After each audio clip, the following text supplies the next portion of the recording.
Manchester United's transfer business this summer has been complicated by targets participating in the latter stages of the World Cup. The men revealed United worked on a £55 million deal for Tottenham defender Toby Alderweireld in May, but the London club held out for a larger fee. United also met Chelsea winger Willian's representatives in early May to gauge the possibility of signing the 29-year-old. Alderweireld, 29, is guaranteed to stay in Russia until the weekend as Belgium prepare for their third-place playoff with either England or Croatia on Saturday. Willian's Brazil were only eliminated by Belgium last Friday, and both players are expected to embark on a minimum 3-week break. United were quick to conclude a deal for Willian's international teammate Fred since they contacted his former club Shakhtar Donetsk in March, and he had a £52.7 million release clause. Diogo Dalot's £17.5 million buyout clause partly enabled United to negotiate a slightly higher fee of £19 million amid intense competition for the 19-year-old. United only confirmed Fred's arrival in late June due to the wait for a work permit. United have kept the line of dialogue open with Spurs, who inquired about Anthony Martial but were given short shrift. A swap deal was briefly discussed by both clubs but dismissed. Willian refused to comment on his future at a press conference last week.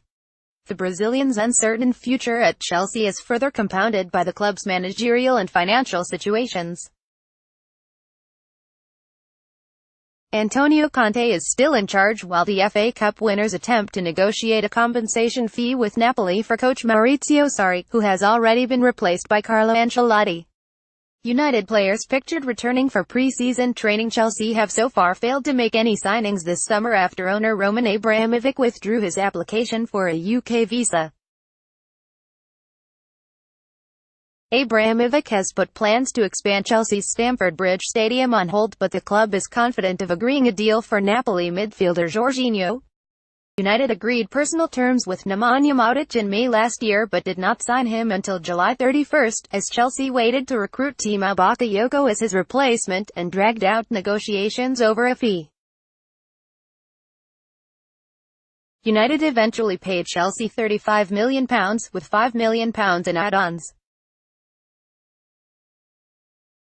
Gareth Bale's agent Jonathan Barnett is yet to meet the Real Madrid hierarchy to clarify the Welshman's future, and United will await the outcome of those talks before deciding how to act. Jose Mourinho warned last season United would be operating in an absolutely difficult market.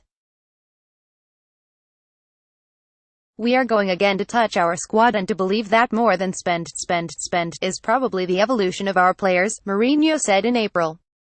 "We have some young players that need to get with both hands opportunities with their evolution, so let's see." Mourinho analyzes Pogba's performance for France versus Belgium. United's interest in Juventus left-back Alex Sandro has cooled amid their struggles to offload Matteo Darmian and Daley Blind. Darmian has admitted he wants to return to Italy, and Blind refused to rule out a return to Ajax, who have registered their interest in the Dutchman. Darmian cost United £12.7 million in 2015 and Blind was signed for £13.8 million a year earlier, but the duo have just a year left on their contracts. United are reluctant to take a huge hit on either fullback, and that has delayed any potential approach for Sandro, who was earmarked as their preferred left-back target in January. The hesitancy could result in a new contract for Luke Shaw, even though the 22-year-old started just 8 Premier League matches last season. Shaw has also entered the final year of his deal. Get all the latest Manchester United news first with our new app. Download it here now.